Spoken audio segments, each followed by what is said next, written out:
حسن بصری رحمۃ اللہ علیہ ہمارے ایک تابعی بزرگ ہیں، حسن بصری رحمۃ اللہ علیہ۔ حضرت کا درس قرآن ہوتا تھا اور بہت سارے لوگ، مرد بھی ہوتے عورتیں بھی ہوتی، اور ایک خاتون بھی درس قرآن میں آیا کرتی تھی۔ شوہر اس کا فوت ہو گیا، ایک ہی بیٹا تھا اس کا۔ اب اس ایک بیٹے کو جو اچانک پیسے ملے، وراثت ملی، 17-18 سال چڑھتی جوانی، وہ عیاشی کے کاموں میں لگ گیا، بری صحبت مل گئی اسے۔ اب یہ بری صحبت میں زندگی بسر کرتا ہے، صحت ساری کی ساری گھلتی جا رہی ہے، دولت ضائع ہوتی جا رہی ہے۔ ماں سمجھاتی سمجھاتی تھک گئی، اسے پکڑتی حضرت حسن بصری رحمۃ اللہ علیہ کی خدمت پہ لے آتی کہ آپ ہمارے استاد ہیں، آپ انہیں نصیحت کیجئے۔ حسن بصری رحمۃ اللہ علیہ نصیحت کرتے، لیکن وہ چکنا گھڑا تھا، کہتا ٹھیک ہے، واپس آتا تو وہی پوزیشن ہوتی۔ کئی دفعہ حسن بصری رحمۃ اللہ علیہ کے پاس ماں لے کر گئی، لیکن اس نے ان کی بات کو بھی نہیں مانا۔ ایک وقت ایسا آیا کہ پورا جسم گھل گیا، کمزوری، بیماریوں نے جڑ پکڑ لی، دولت بھی ختم اور صحت بھی ختم۔ اب یہ گھر میں چارپائی پہ پڑا ہوا ہے، چل نہیں سکتا، ماں سرانے بیٹھی ہوئی ہے۔ اس ماں کا درد تو آپ سمجھتے ہیں نا، کہ جس کا شوہر بھی نہ ہو اور پھر اس کا ایک ہی بیٹا ہو، اور پھر اس ایک بیٹے نے زندگی میں دولت بھی ضائع کر دی ہو، صحت بھی ضائع کر دی ہو، اس ماں کا درد آپ سمجھتے ہیں۔ اب وہ ماں سرہانے بیٹھی ہے، روتی ہوئی کہتی ہے میرے بیٹے تم نے اپنی دنیا تو تباہ کر لی، لیکن آخرت کو تباہ نہ کرو، تمہارے پاس ابھی سانس کی دولت ہے، اپنے اللہ سے توبہ کرو۔ بیٹا کہتا ہے اماں آپ اگر کہتے ہیں تو بھی میں توبہ کرتا ہوں، اور اگر اب آپ نہ کہیں تو مجھے تو سمجھ آ گئی کہ دنیا فانی ہے، میں توبہ کرنا چاہتا ہوں، مجھے توبہ کا طریقہ تو بتائیے۔ ماں نے کہا کہ یہ تو کوئی عالم ہی بتا سکتا ہے۔ تو کہا امی آپ حسن بصری رحمۃ اللہ علیہ کے درس میں جاتی ہیں، اپنے استاد سے جا کے درخواست کریں نا کہ اگر وہ تشریف لائیں، مجھے توبہ کے کلمات پڑھا دیں، اور ساتھ یہ وصیت بھی ہے میری، میں مر جاؤں تو حضرت حسن بصری رحمۃ اللہ علیہ کو کہہ دینا وہ آ کے میرا جنازہ پڑھائیں۔ ماں تو خوش ہو گئی کہ میرا بیٹا توبہ کے لیے تیار ہے، دوڑی دوڑی جا رہی ہے کہ کہیں میرے بیٹے کی روح نہ نکل جائے، زندگی کا کوئی علم نہیں۔ دروازے پہ پہنچتی ہے، حسن بصری رحمۃ اللہ علیہ درس قرآن کی تیاری میں مصروف ہیں، اور آ کے خوشی سے کہتی ہے حضرت میرا بیٹا جو ہے وہ توبہ کرنا چاہتا ہے، آپ تشریف لائیں، اور میرے بیٹے نے یہ وصیت بھی کیا کہ جنازہ بھی آپ پڑھائیں۔ حسن بصری رحمۃ اللہ علیہ درس قرآن کی تیاری کر رہے تھے۔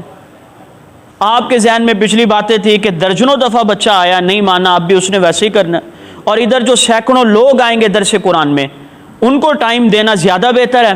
آپ نے فرمایا کہ ایک تو میں آ نہیں سکتا، آپ کا بیٹا چکنا گھڑا ہے، اس کے اوپر کسی نصیحت کا اثر نہیں ہوتا، اور دوسری بات آپ کے بچے نے کبھی نماز پڑھی نہیں، اور میں بے نمازی کا جنازہ پڑھاتا نہیں ہوں۔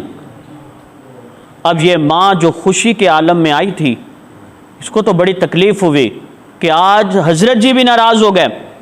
یہ روتی ہوئی واپس آئی، دروازے سے اندر داخل ہوئی، بیٹا انتظار کر رہا ہے، امی بتائیں نا کیا حضرت حسن بصری آ گئے؟ تو رونے لگی اور رو کے کہتی ہے میرے بیٹے تو اتنا بدبخت ہے، تو اتنا شقی ہے کہ آج حسن بصری رحمۃ اللہ علیہ نے تیرے پاس آنے سے بھی انکار کر دیا، تیرا جنازہ پڑھانے سے بھی انکار کر دیا۔ بیٹے نے جب یہ سنا کہ میں اتنا بدبخت ہوں کہ حسن بصری رحمۃ اللہ علیہ میرا جنازہ نہیں پڑھانے چاہتے، یہ بات اس کے دل پہ لگی، اور کہا امی پھر میری وصیت لکھ لیں۔ میری ایک وصیت تو یہ ہے، میں جب مر جاؤں تو میرا جنازہ، میں جب مر جاؤں تو مجھے مسلمانوں کے قبرستان میں دفن نہ کرنا۔ ماں پوچھتی ہے کیوں بیٹا؟ امی اس لیے کہ میں اتنا گنہگار ہوں، اتنا سیاہکار ہوں، مجھے ڈر ہے کہ اگر آپ نے مجھے مسلمانوں کے قبرستان میں دفن کر دیا تو کہیں میری وجہ سے ان کو بھی سزا نہ ملنی شروع ہو جائے، اس لیے امی مجھے گھر میں دفن کر دینا۔ اور دوسری وصیت یہ ہے میں جب مر جاؤں تو میرے گلے میں رسہ ڈالنا، اور اس رسے کو ڈالنے کے بعد کتے کی طرح مجھے گھر کے صحن میں کھینچنا۔ ماں روتی ہوئی پوچھتی ہے بیٹا آپ ایسی وصیتیں کیوں کر رہے ہیں؟ تو روتے ہوئے کہتا ہے امی مجھ سے تو وہ کتا بھی اچھا جو اپنے مالک کا وفادار ہوتا ہے، مالک اسے کھلاتا ہے اسے پلاتا ہے، وہ جان دے دیتا ہے، مالک سے بے وفائی نہیں کرتا۔ میں تو اس کتے سے بھی بدتر ہوں کہ جس کتے نے اس کتے سے بھی بدتر ہوں کہ جو اپنے مالک کی وفاداری کرتا ہے۔ میں کھاتا بھی رہا پیتا بھی رہا، اس نے مجھے صحت بھی دی، اللہ نے مجھے جوانی بھی دی، دولت بھی دی، سب کچھ ضائع کر دیا، اس لیے مجھے مسلمانوں کے قبرستان میں بھی دفن نہ کرنا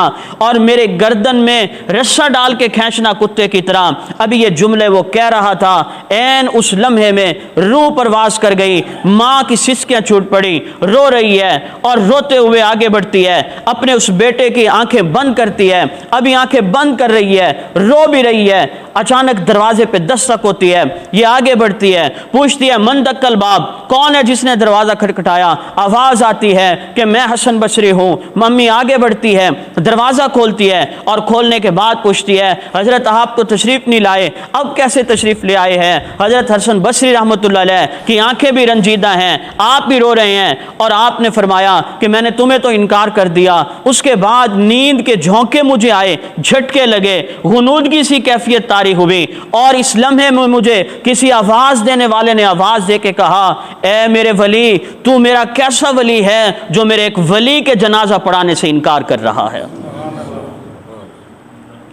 اے میرے ولی تو کیسا ولی ہے میرے ایک ولی کے جنازہ پڑھانے سے انکار کر رہا ہے؟ ذرا سوچئے تو صحیح، وہ رب کی ذات کتنی رحیم اور رحمان ہے۔ اب یہ جملہ نہیں کہ میرا وہ بندہ نیک ہے، بلکہ اللہ فرما رہے ہیں میرا ولی۔